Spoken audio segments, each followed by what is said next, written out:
Hello, everyone. Happy Monday, and welcome back to Sin City Crypto. My name is David. I'll be one of your co-hosts. What an amazing day today is going to be. We have the one and only Gareth Soloway joining us to break down the charts. And we're going to ask him, Gareth, why do people say you're Gareth Soloway? We're going to ask him, when is he going to turn bullish? You call him Gareth Soloway. People call him Gareth Soloway. Here's the thing. I haven't heard that before. But Oh, yeah. I've heard it all the time. Here's the thing. When people hear what they don't want to hear, they're not very happy. But, that's a great thing.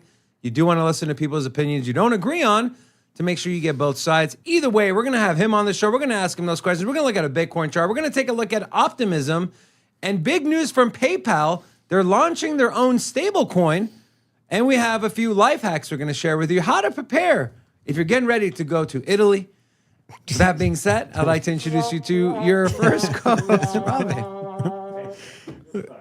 Right. Hola! It's your boy, Big Rob, back in the house. Welcome to Sin City Crypto. If it's your first time checking us out, unlike the other channels that are stale and boring and don't know how you're going to make it through a whole show, well, we take that old, boring, and stale information and repackage it up in a fun and sexy way. That's what we do here. Also, where is Bitcoin's price? 28,000. It's crashing. The floor is falling. Have you been liquidated? I have not. No. I have been e-liquidated. E-liquidated? Whatever that means. We do have a special guest in studio. We have our friend Honest joining us. Rocco, let's show his beautiful face. Honest, how you doing, man? Hey, man, I'm here. I'm here with the two champs, man. I'm here. Sin City Crypto. There can only be one champ, nothing else, so you got to pick one, bro. One of y'all? One, pick me. I mean, You already know. I gotta go with Rob. I'm sorry. There it is. It's okay. Can I get some bullhorn sound? That's right. All right, Honest, though. But listen. He calls himself Big Rob. Who's bigger, me or Rob? It's like, I got big personality. Okay, stop I got, there. Stop there. That's good. I got big family gene. Yes, okay. If you know what I'm saying. Yeah. Anyways, we always love having people in studio. Honest, thank you so much for joining us, my friend. How has Vegas been treating you? Man, Vegas is lovely, man. Every time I come here, it's the same old thing. You know what I'm saying?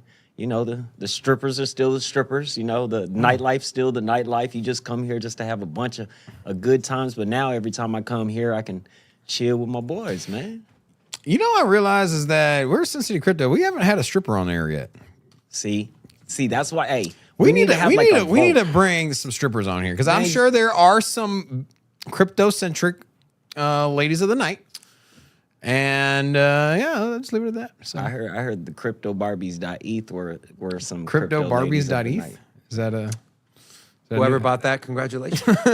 Speaking of congratulations, I'd like to congratulate ourselves for our channel sponsor, Cam's Blue Wire Technology. That was a terrible segue, but that's okay. What's not terrible is Cam's Blue Wire Tech. If you run a business and you want to maximize your networking, your IT, your cybersecurity, there is no other company that you should call than Blue Wire Tech. Visit bluewiretech.com or simply click the link in the description of this video. Now, I did say, gentlemen, have either of you ever been to Italy? Yes. If you guys can see Rocco's face right now, I would love for you to see it. Hold on. I got a button. I can do it. I can. There he is. Rocco's ready to see this. Now, guys. Every time. You travel places, you travel to a coastal city. You prepare by packing swimsuits. You travel to like a northern country in the winter. You got to bring those puffy jackets. Well, if you're traveling to Italy, there is one thing you can do. Puffy jackets are not Italian. To prepare. I'm saying if you travel up north, somewhere cold. Now, there is a way to get in shape to your trip for Italy. You just take a rubber band and you practice your and so that is so bad. That's your first Twitter humor right there. Like here's the thing. Like if you're gonna come correct on the Italian, then You have, yes, you have. Well, you know you have Alien, which then you also have Italian. So as you can see, a lot, Rocco. Now, this is a good one. So if you're a parent, you can definitely relate to this. Now, moms always want their kids to say mama as a first word, dads, dada. And well, finally, this mom was able to get her daughter to say mama. Well, the husband was able to. Rocco, let me pull up on the top here. And, well, we'll let the video speak for itself. My husband recorded our daughter saying mama for the first time, but he had a stupid filter on.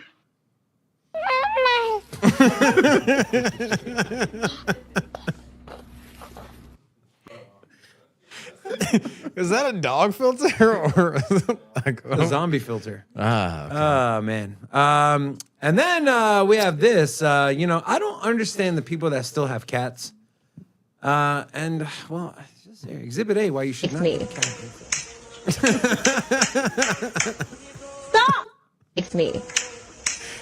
At what point does it become domestic violence? I mean, Uh, can it cross into the felines? Well, or- that's not a domestic cat. So Oh, it okay. can't be, Got it. yeah. Wild. Gotcha. All right. Cool. Speaking of animals, nowadays people are identifying as multiple things.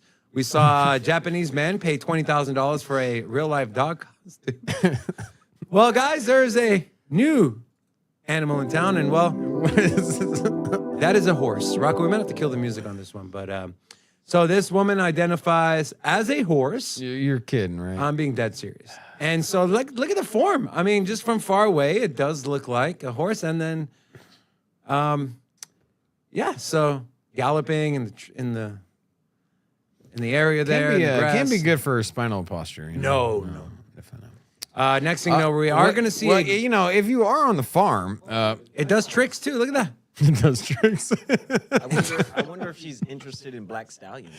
Ooh, that could go more places than one. All right. So here's the thing. I feel like when you grow up on a farm, you just got way too much time on your hands, as you can see there. Like it's just not healthy to be away from society for so long. Yeah. Here's another example here. You have a the man hell has is that? tricked out his Tesla and put wagon wheels on there. So he's out here just burning What it the hell up. is that, dude? So,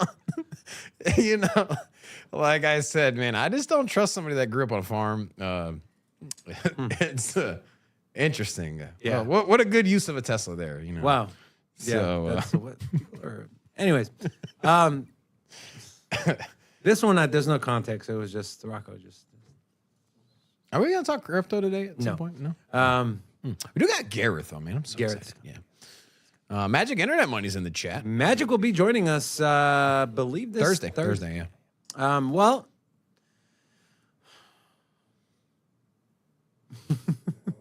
Squeeze the juice into a water gun and shoot people in the eye. What? it's not what he says; it's what he does. And finally, we have we tweeted this out. This is from Naive Meme. Well, a visual representation of what I've at least been going through, and this is me out of cash and watching the dip, and it just looks so tasty and all the drool, but yet I don't have enough money to buy the dip. So, honest, have you been buying the dip? Man, NFT dip, crypto dip, anything go on sale to the point where you're like, I gotta buy one. I've actually been out of. I'm out of NFTs right now. NFTs. I'm so addicted to them that it's like I have to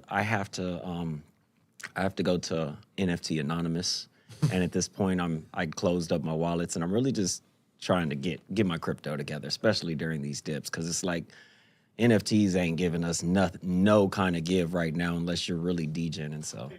Do you feel confident though that it's going to come back? A lot of people, it's their first NFT bear market. This is realistically the first real NFT bear market, and so people aren't sure. Like, are they going to come back? Are Bored Apes ever going to get back to over 100 ETH? What's your sentiment on that? I think beyond time is going to bring anything back.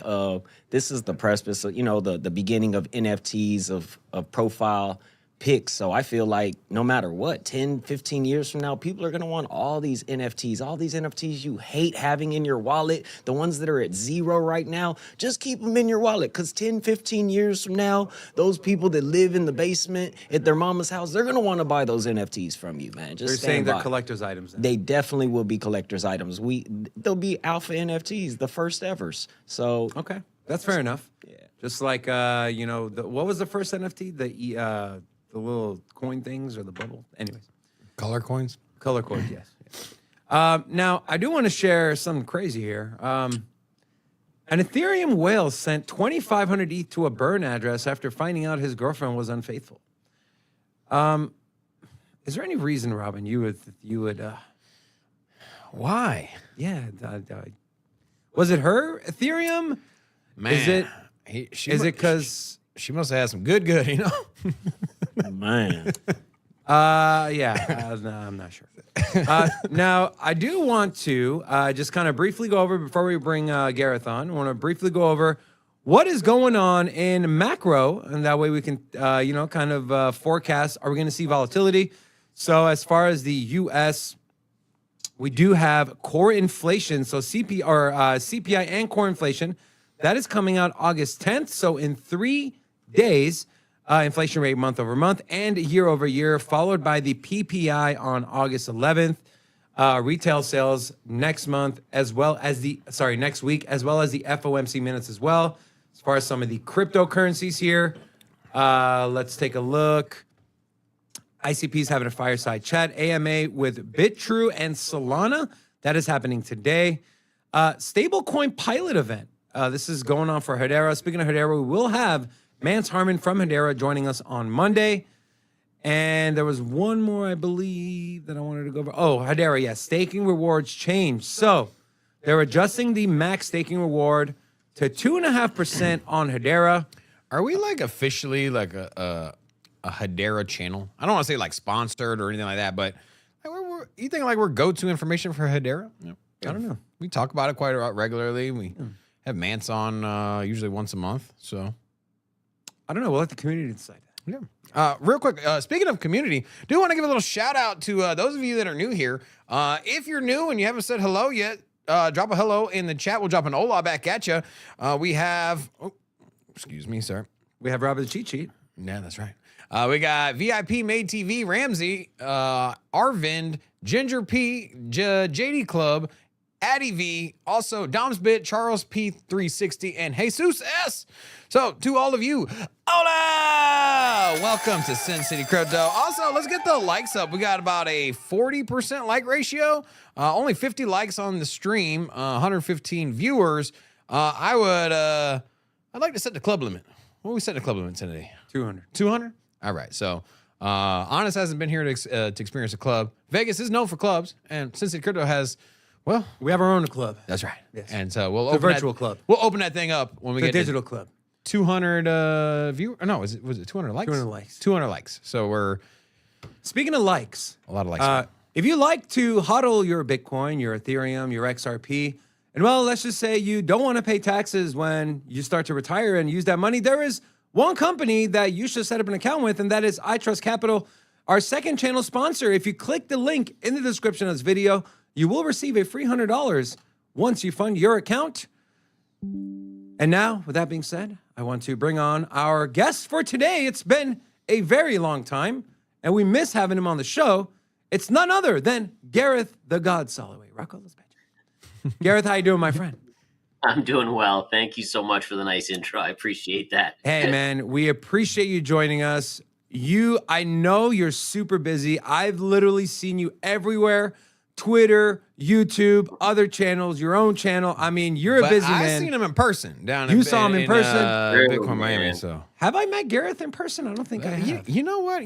Gareth throws a mean ass party, man. Like that was the first party I went to when I was down in Miami, man. It was, he had all the snacks. It was nice. If you guys don't know, at heart, Robin is a. Oh, by the way, Gareth, this is our friend Honest. He's joining us in studio. Not sure if you guys have met each other yet before, but there you go. Now, Gareth, I do want to just come out and say, last time you were on our show, and anytime you're on other channels, I always watch because I love your content. People have given you a nickname, Gareth Soloway. This is the first time he said that earlier. No, and I was Gareth like, knows. I had never heard People it have before, been and I was saying like, Gareth. is that a thing? Gareth Soloway. People are saying everyone is starting to drink the hopium, and you're still negative on the market. And I want to ask you, right? Even and I want to say this as well to people watching. It's good. It's good to listen to people that are in line with your thought process. It's even better to listen to people who have a different view than you, because if you get into this can of just listening to voices that just affirm what you believe, you're never going to become a successful trader, investor. And so I want to ask you, Gareth, what is it? Is there something hanging over whether the crypto market, the traditional market, that is kind of not letting you be like more bullish for price action, whether that's in the short, medium, or long term? Is it more macro? Is it the space? Is it like a Tether, Binance? What is it? Yeah. So for the viewers out there, I mean, if they've been following me, they know I'm really long term bullish on Bitcoin. Like I do think 100K is coming. I do think 250. I think even more. I think it's going to be the digital gold. I think in 50 years, and when I'm old and decrepit, it's going to be the standard, right? So that's the long term view. But going through the dot-com bubble and pop, the 2007 Great Recession, what you start to recognize is there's a repetitive nature of human emotion that comes into play. And we're in that period where there was so much froth in the system that it has to be washed out. And I don't think it's been washed out yet. I think with Bitcoin, you're getting close. But my issue with Bitcoin is not Bitcoin directly. It's the macro economic issues out there and the potential for a stock market correction. So I know it sounds weird to a lot of people where it's like, okay, well, how is the stock market going to impact crypto and drive it back down to the lows? But if you look at the NASDAQ, for instance, we're 40% off, we're basically rallied 30-40%, and crypto has rallied 100%. But where are we in relation? In fact, let me see if I can show my screen here. I think this would be a great kind of example. Bear with me. Let me just get this up here. So let me go over to the NASDAQ chart here so we can get a quick picture of this. And I think it'll kind of make it very clear to everyone. So if we look at the daily chart of the NASDAQ and the daily chart, or this is the weekly, but let's flip over to the daily chart of the Bitcoin, look at the rally in the NASDAQ and look at the rally in Bitcoin. Needless to say, we're much closer to the all-time highs on the NASDAQ than we are on Bitcoin. So my theory is this, is that crypto's been lagging, even though it's hard to say 100% gain and Bitcoin is lagging comparatively to a risk asset like the NASDAQ. It has been lagging, right? If these were equal, Bitcoin would be trading right now somewhere in the $50,000 to $55,000 range. And so the concept here is that if we start to see a recession hit the economy and the NASDAQ starts coming back to the October lows, where does Bitcoin go? Does Bitcoin come back to the lows here, or does it potentially go down even further because the bounce was much weaker? So those are some of the things I'm dealing with, where in essence, I continue to be long-term bullish on Bitcoin, but I just think that there's some macro headwinds coming up that people aren't ready for. I think inflation will remain 3%-ish, which is going to make it very hard for the Fed to rescue us and drop interest rates and print money.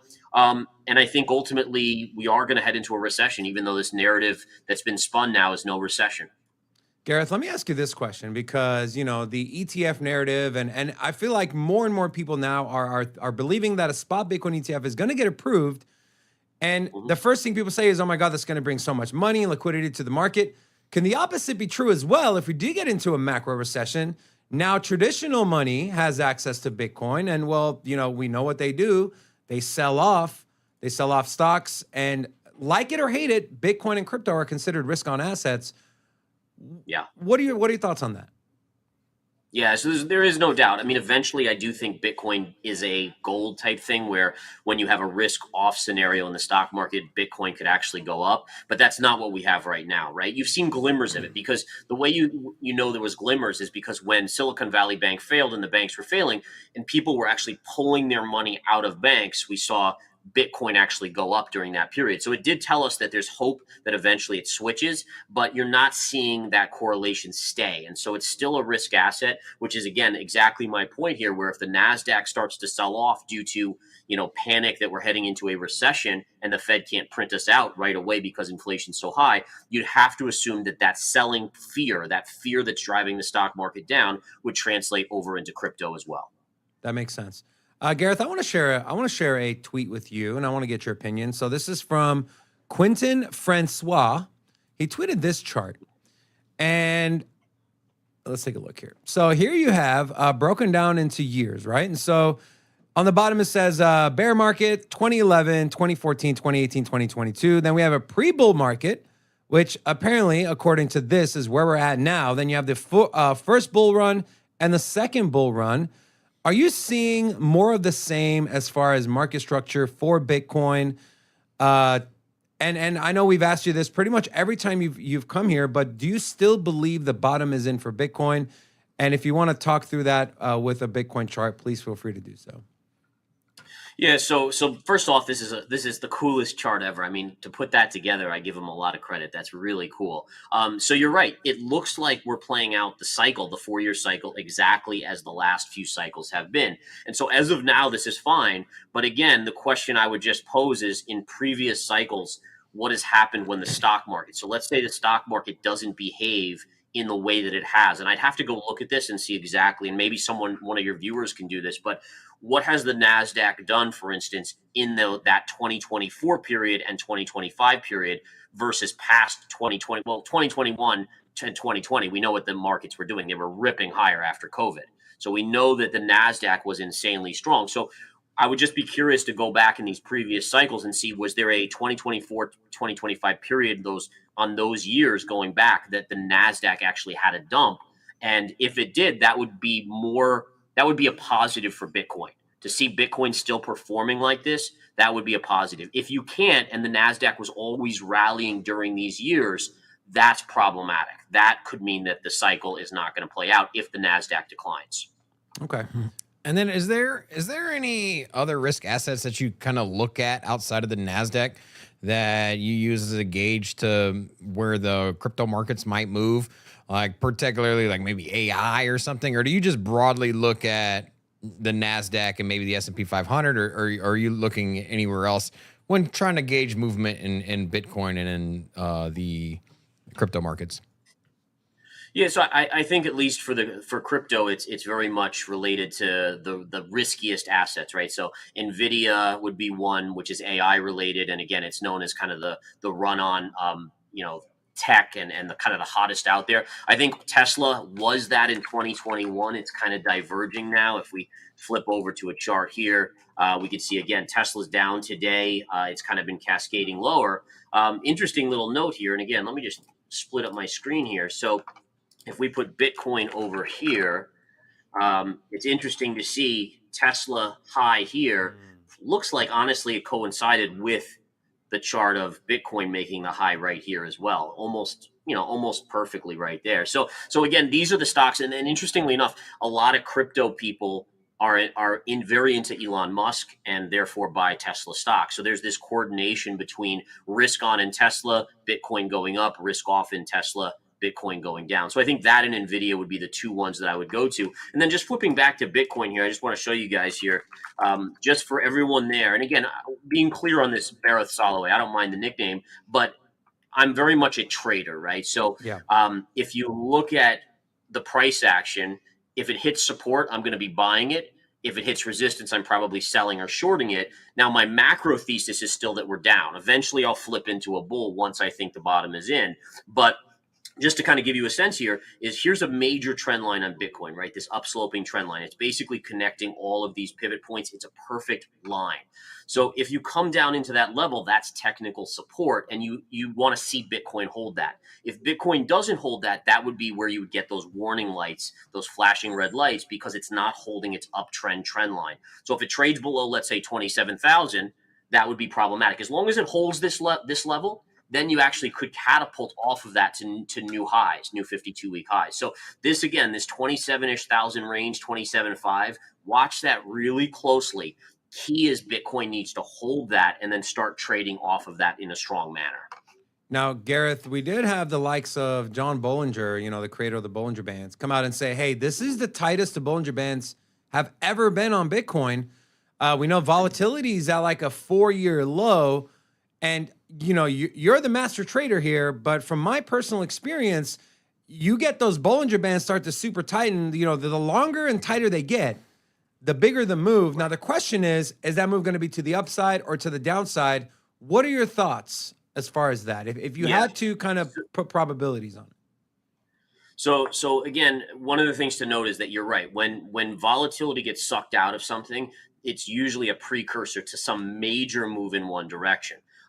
Right now, if you look at the past cycles, the same period of this cycle from the past 4-year cycle, you had the same sort of kind of dead consolidation, and then you kind of had a flush out. So that would be where I would lean at this point. Again, the 27-ish thousand range being very, very key. If that breaks, then you really start to get into troubled situations. But the one level I would just continue to watch. So if you're looking at a bull case on Bitcoin, and by the way, even if you're bearish macro, you have to look at both sides. You have to say, okay, yes, probability may tell me it's going to go lower, but what if it doesn't? How do I react? And so one of the things I'm watching is this trend line, this yellow trend line goes back to the 2021 bull market lows. And we can see right through here, that's where price is stalled. So if price were to trade above here and hold above here, that would be a breakout. And then you'd likely, honestly, you'd probably go to 45,000 if that kind of gets taken out. Ooh, 45K sounds real nice. And I don't think I was showing my chart there, and I apologize. So let me just go back to that. Here's that yellow line. So this line right here is the one. And again, pivot high, pivot high. You can see how it kept on getting rejected. If we can bust through that, that would be, again, look at that move up there. That's a connector, by the way, going back on my chart. And for some reason, my chart's not reloading. Let me try to redo that. There we go. From this 2019 high, look at that line right through the lows, right through these lows. That gives you an upside target on Bitcoin of around 45,000. So what you can see here also is that this yellow line and this white line, they're converging. So that even more tells you there's going to be a major move one way or the other, because price will have to either break out or break down as these lines converge in a tighter and tighter zone. Gareth, I want to ask you, you know, that level you have on there, and by the way, that's on the daily. So it's an even more important level versus, you know, the 1 hour or the 4 hour. Once it does break that, let's just say it breaks above that trend line, right? Are you expecting it to kind of bump and run, come back and retest that as support? Are you expecting just a straight shot to 36 or 45K? You know, what are your thoughts? And if people are getting ready to trade that breakout, what advice would you give them? So the key is this, let's go back to take a look at the chart here. So because you continue to hammer, it's telling you that you're slowly digesting all of the sellers in this range. So my guess is if you really do break out, and again, this could be in the next, you know, for all we know, in the next couple weeks, you're going to get a lot of short covering and you're going to get a lot of new buyers. So my guess is it shoots almost instantly up to about 35,000. 35,000 coexists right in this range, these lows kind of right here. So I think you'd go almost straight to 35,000. You then might get a check back. So oftentimes when you break out after the initial surge, you get kind of a retrace to test the level that you just broke out before it continues on its way, in this case, to, in my opinion, 45,000.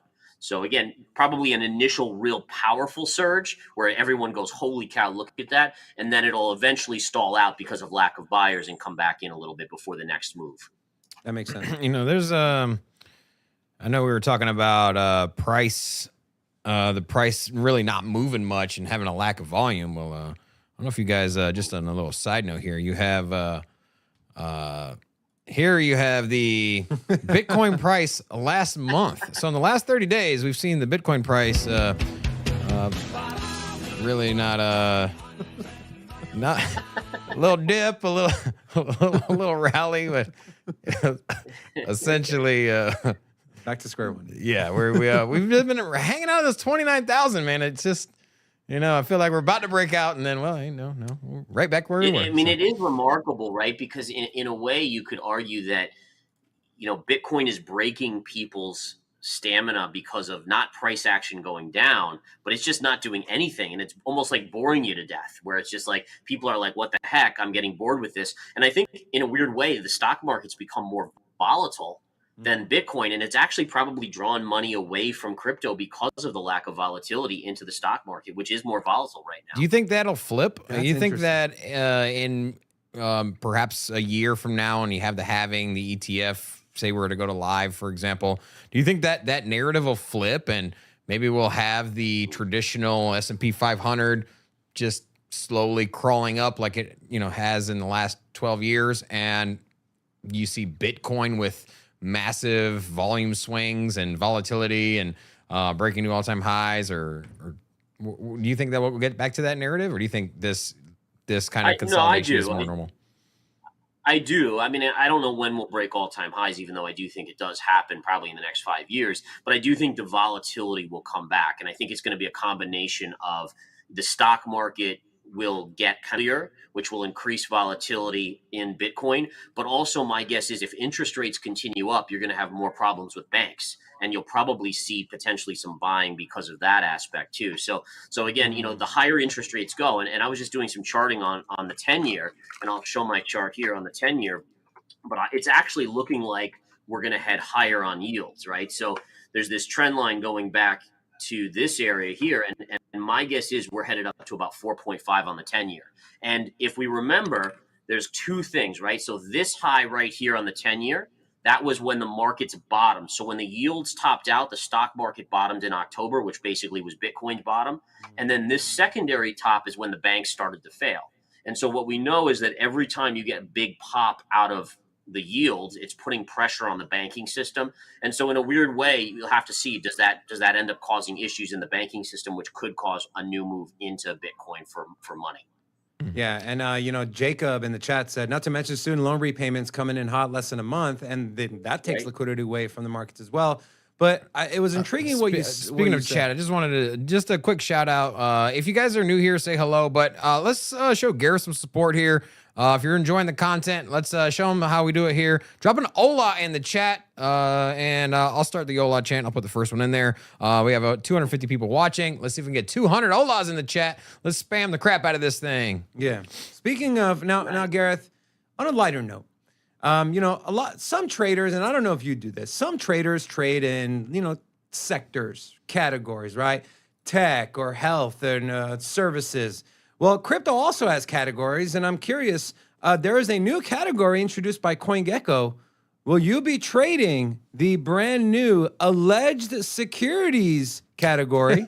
Stop. I'm being dead serious. Alleged SEC I believe securities. I believe it, but this contains the likes of Binance, Cardano, Solana, Tron, Polygon. Yeah. Oh man, of course. is everything in there but Bitcoin? ETH is not in here. ETH's not in there? Okay. No.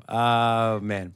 Gareth, what are your? So I'm a big fan. I'm a big fan of trading anything that is big enough, meaning market cap wise, where I don't feel like I'm going to get rugged, or that has enough volume. That's my criteria. So I don't discriminate other than that. So for instance, Cardano. Let me show my Cardano chart if you guys don't mind. Oh hell yeah, let's go. All right, so let me bring up here. There we go.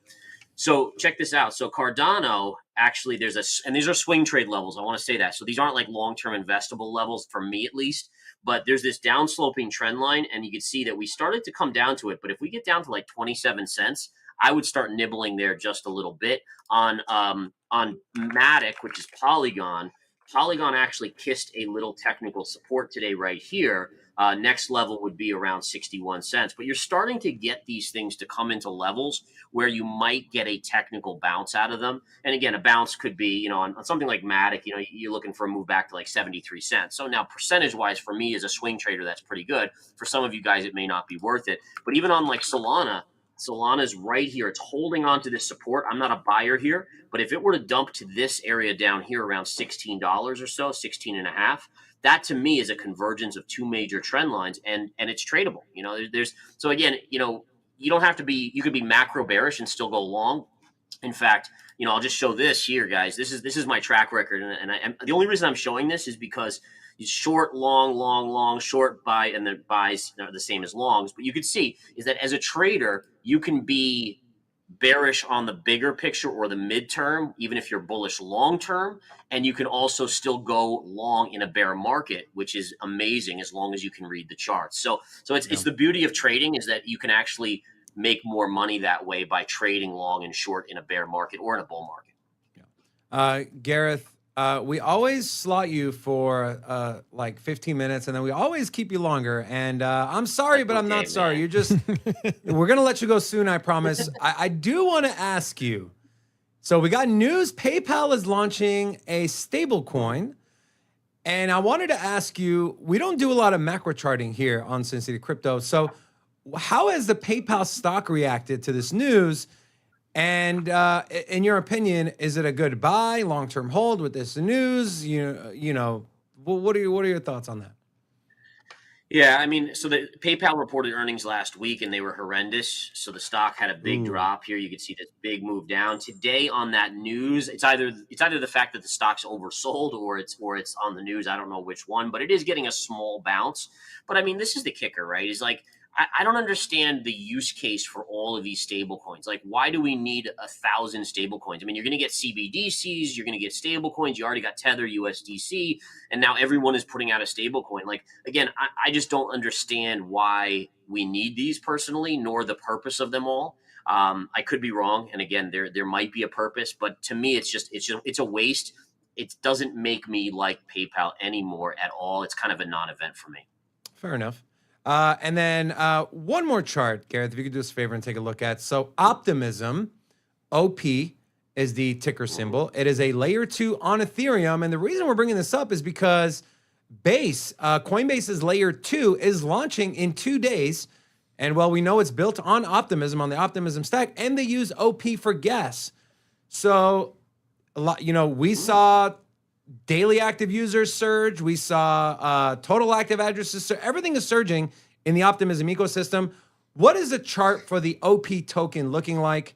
And what are some key support and or resistance levels?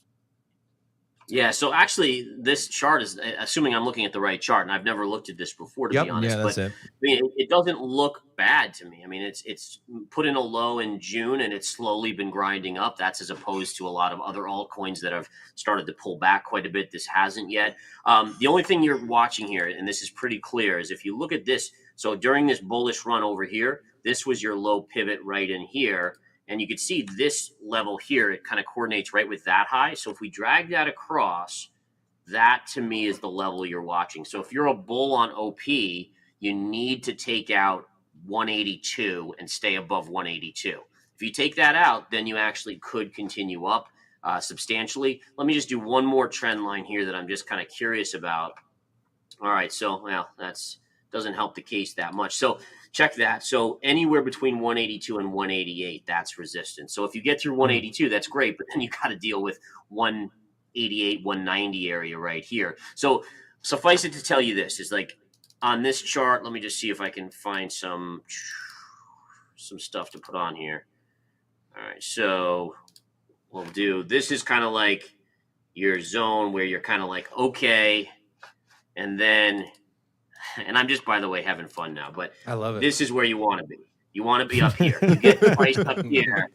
That frees it from resistance. Anything in here is kind of like, which way is it going to go? It might pull back. It might break out. But once it gets above this area, that's really the good stuff. We love the smiley face. Gareth, man, thank you so much. It's been a while since we brought you on. We're so happy you made time for us. We really appreciate you. We know you're in high demand. Guys, if you want more Gareth, and I can't imagine anyone watching is not following you on Twitter already, but if you're not, go follow him at Gareth Soloway. Also, his team and him, they do Twitter Spaces every Tuesday at 7 p.m. Eastern Standard Time. They bring a bunch of amazing experts on there. We go on there as well, and such a great time. But Gareth, if people want more of the technical stuff and maybe how to learn trading and indicators, is there somewhere where people can go? Yeah, absolutely. Just jump over to verifiedinvesting.com here, and that's where it's going to be. So I have my course over there called the Winning Trader Series. In fact, here, I'll just quickly So Winning Trader series right there, and then for my crypto alerts are right there. And you guys are the best. Like, thank you guys for coming on the spaces so regularly and making sure that the knowledge is spread. And you guys do a great show as well, and I appreciate that. We appreciate you, my friend. Thank you so much for joining us, Gareth. Guys, go follow Gareth on Twitter. Go listen to the Twitter Spaces. And if you want to learn more about crypto, TA, and just TA in general, there's no better person to learn from than Gareth. Thank you again, my brother. We look forward to bringing you on again, and enjoy the rest of your day. Thank you. And we'll definitely Thank you so much, guys. We'll definitely be dropping in on that Twitter Spaces tomorrow. So, for sure. Sounds good, guys. Take care. Have a good one. Thanks, All right. Gareth. All right, and then I just want to give a quick shout out to the chat here. Saw a lot of new people. If you are new here, say hello so we can drop an hola back at you. We have Luis Zind, Guy, Mike Play, Stephen P, Shaggy Rex, Cryptos for Day Old Tacos. Interesting. I love tacos. BC, Jacob B, M Bonanza, Internet Money, Jamie, Crypto Soul, J, GG, Red Elephant, Robin. Hello. Gary Fowler, Thorin, B, Badura, Peace No War, Crypto Soul, and Anders Story. So, to all of you, hola! Welcome to Sin City Crypto. How many likes are we at now? 130. 130. All right. So, when we get to 200 likes, we're going to open up the club. And if you don't know what the hell that is, well, hit the like button. You'll find out. There you go. Yes. Now, guys, let's talk about the biggest news of today. And I briefly spoke about it with Gareth. That is PayPal.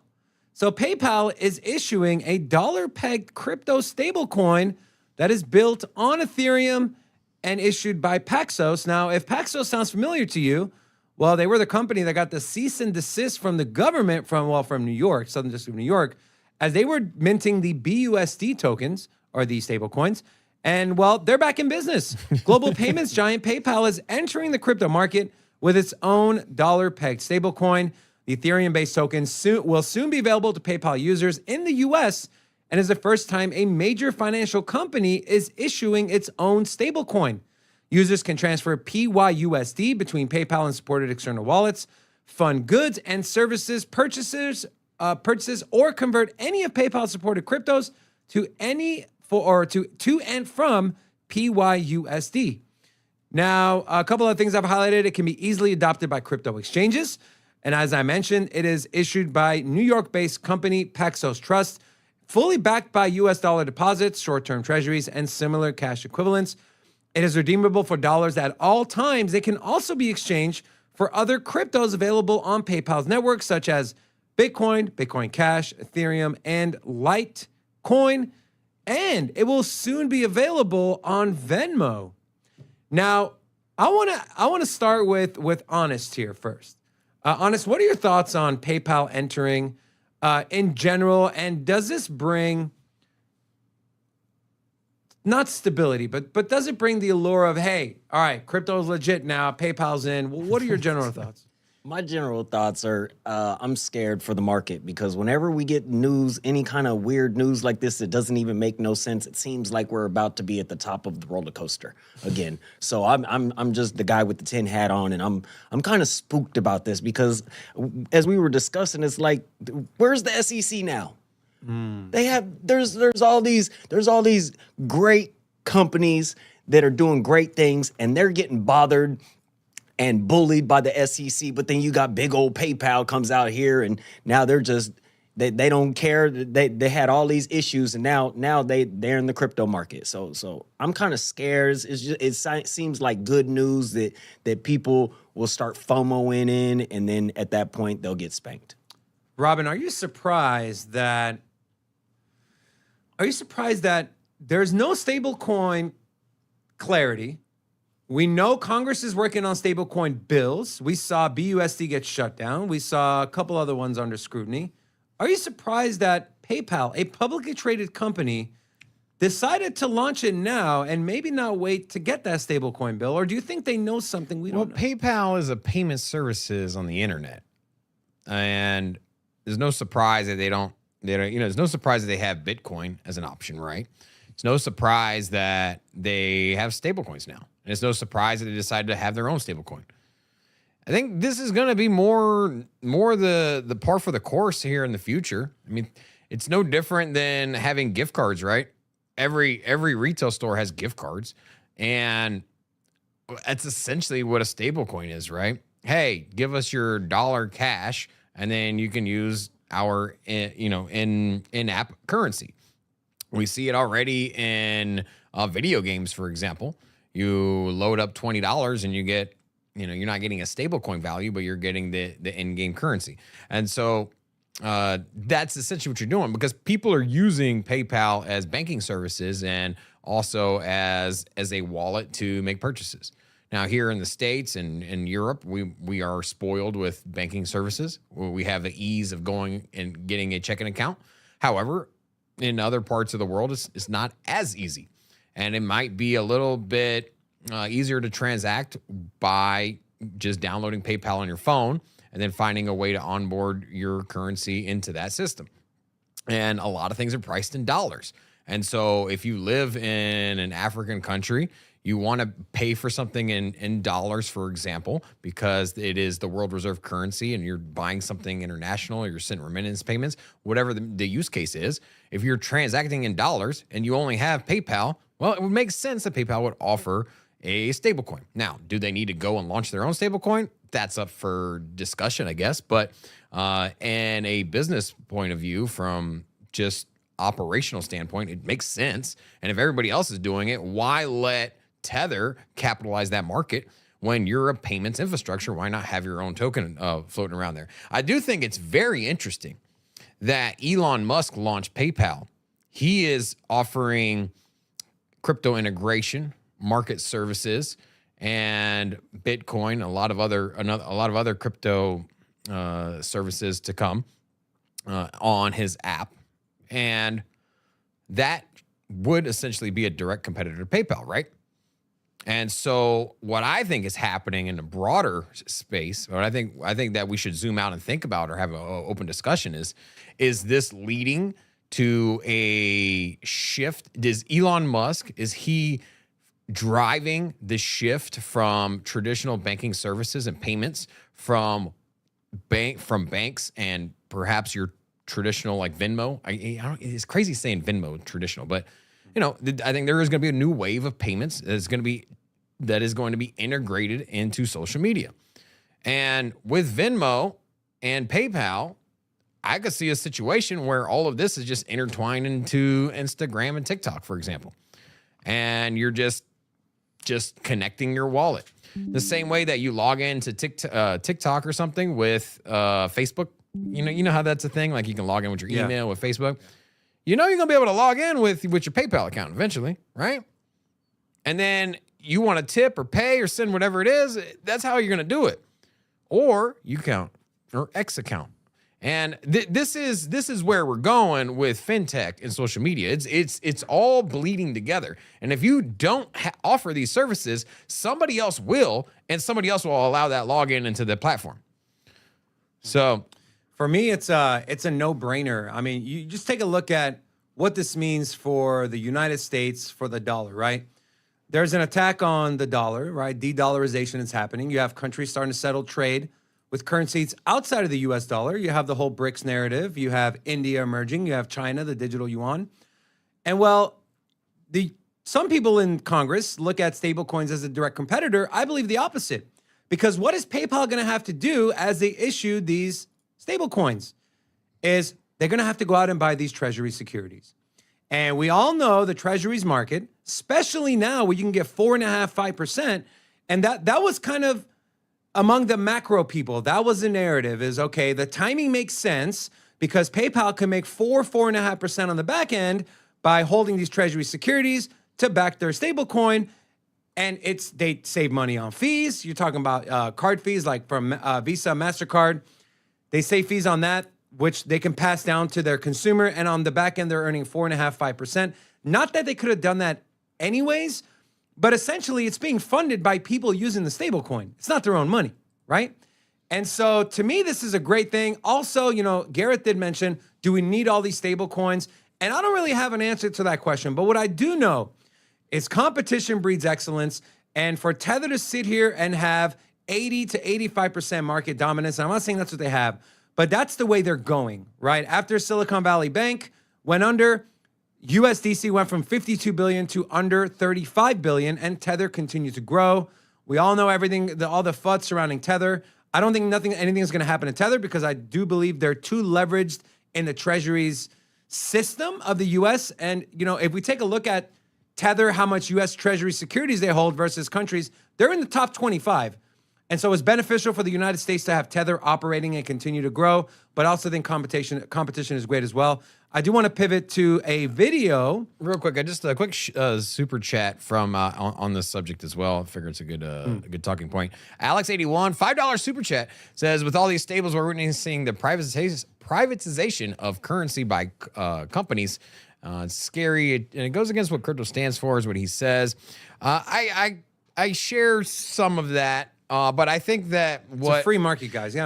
Stable coins, I think, are taking more from traditional finance, from the banking. I don't think it's so much taking from crypto, right? I don't think Bitcoin and Ethereum, I don't think people are selling that and going into stables, but I do think that people are exiting checking accounts, also exiting traditional investment vehicles, and they're putting it into stable coins, and I think that's where money is moving. I would say, I think a stable coin is a great weapon against CBDCs, right? Yeah, I think, because it's basically a private CBDC, right? I mean, essentially, if you were to boil it down and in a broad comparison, be like, hey, what's the big differentiating factor between a CBDC and a privatized stablecoin?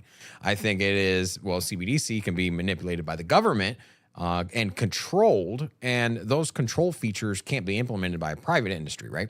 So if Tether can't say, hey, you can only spend your money this way, they can only do so by the direction of a government.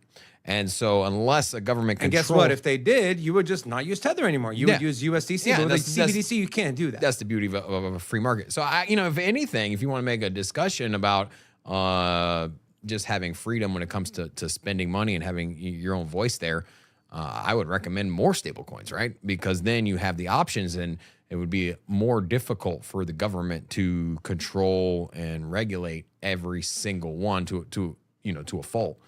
I'll leave it at that. And then also we do have a few new people here: Black Curtain Stacker, J Crypto Minded, and Paul Wu. To all of you, hola! Welcome to Sin City Crypto. How many likes we at? We getting closer to 200 yet? 155. 155. So we got 220 people here. If everybody joins the club and hits the like button, we get this thing popping. We can open up the club, have a good time here. And also, do us a favor. If you've hit the like button, drop an Ola in the chat. I like that Ola chant we had earlier. It was a good one. So let's go one more. Thanks for that, Robin. Yeah. Now, we do have this video from PayPal, and it's about 30 seconds, and it's a visual representation of, it's a marketing video for them. And so PYUSD, of course, is going to be available on their platform. You think they'll get sued by the SEC for this? I can't imagine that PayPal didn't at least figure out, hey, are we going to get attacked by this? I mean, Coinbase was in that boat. They knew they were going to. They launched services anyways. But we know Coinbase didn't curry any favors with the SEC. PayPal has been a public traded company for a very, very long time. And that's what I'm saying. It's here was the thing. Remember the DM token with Facebook or Meta? But that was years ago. There was so much pushback on that immediately. Years ago, though. Yeah, I don't think times has realistically changed that much, right? Well, I mean, back then, you can argue we were in a different stage, right? We were in the either they ignore you stage, right? We're like, whatever. Nope, sorry. I don't give it any. And now it's like the SEC went from don't submit these ETH futures ETF applications. Now, hey, okay, we're going to take a look at them, and you have 12 companies. I think we might be starting to see a shift, and maybe Gary Gensler is catching heat, or I don't think he had a come-to moment where he's like, okay, fine. I think he's getting pressured politically by the people that put him where he is. I just, for me, I don't believe in too many coincidences. You see the ETH futures happening, Joe Biden laser eyes. I mean, I think we're starting to go that way. I could be wrong, but Joe Biden laser eyes. So one way to keep his eyes open, because he can barely, is to put lasers in them. Now, I do want to share this tweet by Will Clemente to wrap up this PayPal article. PayPal is launching a stablecoin is a big deal.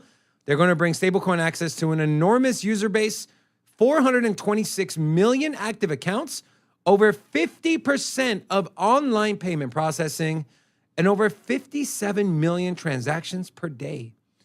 And guys, think of it this way, right? Stablecoin, you're now dealing with blockchain and essentially cryptocurrencies. Now you're on the platform and you have Bitcoin sitting in front of you. You have Ethereum sitting in front of you. You have Litecoin sitting in front of you. What could that potentially lead to? I don't know. But the great thing about this is whether you like it or you hate it, if you don't like the product, you can use Tether. You can use USDC. You can use any other stablecoin that's out there. That's the beauty of it. It's a free market. And so, yeah. Anything else you gentlemen want to add to PayPal before I move on? Honest, Robin? I'm good. I'm not really no fan because, you know, I'm a crypto guy. So whenever you say the word stablecoin, automatically the first thing that pops in my head is, I can't get rich off this right now. Let me get over here. You know, it's a stable coin. It's just going to stay at the same price. So, you know, it's like, cool, PayPal, we got all this bullish news. But at the same time, can I invest in it? And can I get an airdrop or something? So if it's not that, you know, being the crypto degen I am, it's like, man, another stable coin. Go and put it up there, because if you control the how you offboard off of that stable coin right now, you could offboard in Bitcoin Cash, just like they said. But later on, 10 years down the line, if they change it up and they're like, the only way you can cash out of this crypto or out of this stable coin is to be in XRTR, you know what I'm saying? And that's a federally backed stable coin or a federally backed system that you have to go through, then it's back to being controlled again. So it's like we're really just teetering on an edge, man. But I don't want to be the guy with the tin hat and be scared of everything. But if it's not making money for me, man, and I can't invest it or something like that, man, I'm probably just going to stay and just keep on moving. That's fair. And, you know, stable coins do serve a purpose for people, especially traders moving in and out of trades. Instead of selling it to dollars, you just keep it in stable coins, especially some of these exchanges or centralized entities that do offer you interest on those stable coins. So I do think it serves a purpose, but yeah, if you're only in it to make money, I think you just need like one main one for each chain, right? So if I'm selling Ethereum and I need to go into a dollar value and then send that to somebody else cross chain, it makes sense, right? If I owe somebody $1,500, hey, I got to send you $1,500 in stable coin through the Ethereum network. It's a little, sometimes that's more ideal than sending, say, 0.8 Ethereum and then trying to figure it out that way. So, all right. And then one more thing on PayPal. I know I said one more thing ago, but there is one more thing. I promise this is the last thing. From Woo Blockchain, PayPal stablecoin was preparing to cooperate with FTX to first issue on Solana in 2022. They had signed a relevant cooperation agreement, but then due to FTX going under, the work was suspended, according to two people familiar with the matter. So I wonder if there's been more of that in Solana's ecosystem, like potential. Solana took a big hit when FTX, 100%. Like I wonder if how many other deals that we didn't hear about that were in the works with Solana, and then all of a sudden the FTX thing happened and they just pulled those deals. I gotta say though, man, Solana's on the right track. They're building back up. Their network has been up for 5 months, and I know people will laugh at that statement, and I understand that. They're like, well, Cardano's had uptime 100% of the time, and I understand that. But you know, for a top L1 like Solana, whether you like it or hate it, they're a top L1. You can argue they're number 2, okay? And for them to seemingly overcome the biggest issue they had, which was network downtime and outages, for them to be 5-6 months, no issues at all, is positive. Of course, you know, I will change my opinion if, you know, they start going backwards. But as of right now, Solana is on the right path, and I am bullish on Solana.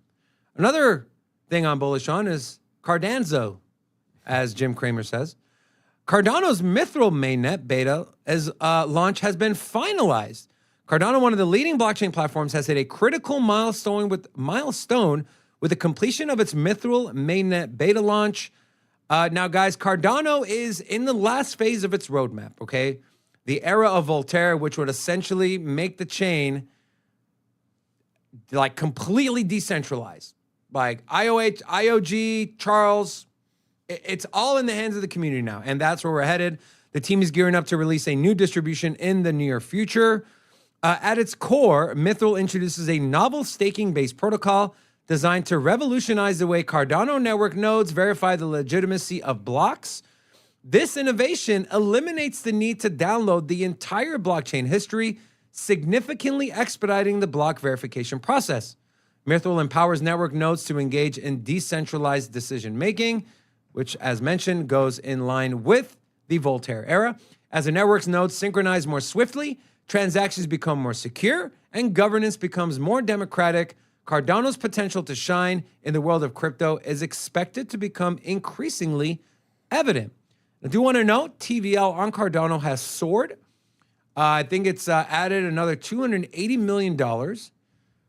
Robin, I know the price doesn't do Cardano justice, right? 30 cents. You got to remember, they're still top 10 cryptocurrency. But what are your thoughts on the last era of Cardano? Are you still bullish on the project as a whole? Do you think they can truly compete with Ethereum? We don't ever hear Cardano partners with these big traditional companies. Doesn't seem like that's their thing. What are your thoughts in general? Well, you said that they're going to be fully decentralized. So earlier, I would say that about as decentralized as they can be.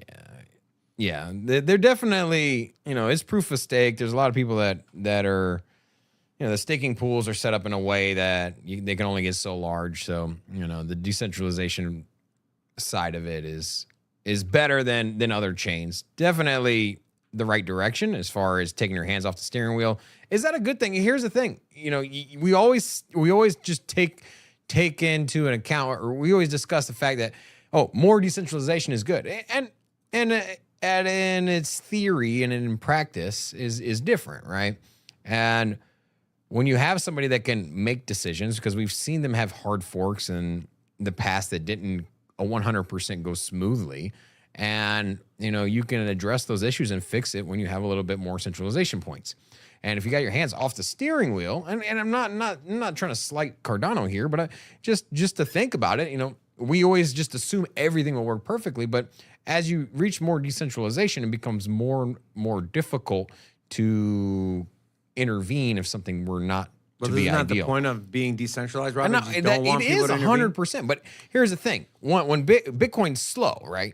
As far as in comparative to other chains, right? They can only process so many transactions. So at this point, because of its decentralized nature and the fact you can't just go in and change it anymore. And so it's locked in for the next 1,000 years how it is, right? The next 100 years, 50 years, Bitcoin is what it is. There's no upgrading it. And there's no centralization points that are going to be able to make changes.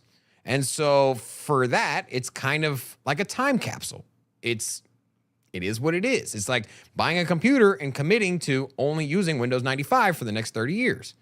Now, Windows 95 at the time could be a game changer, but is that the program that you want to use for eternity? And that's all I'm saying, is just to keep an open mind that, hey, development goes a little faster. You can look at Ethereum, for example, how hard it was for them when they reached certain levels of decentralization, how hard it was for them to implement changes and upgrades. We always heard about the delays and all these issues. It's because it's not as easily controlled anymore. Correct, but isn't that the moniker that gives Bitcoin the allure of? I'm not pushing back against that. Because you essentially Bitcoin, asked me, it's hard to change anything on the protocol level, right?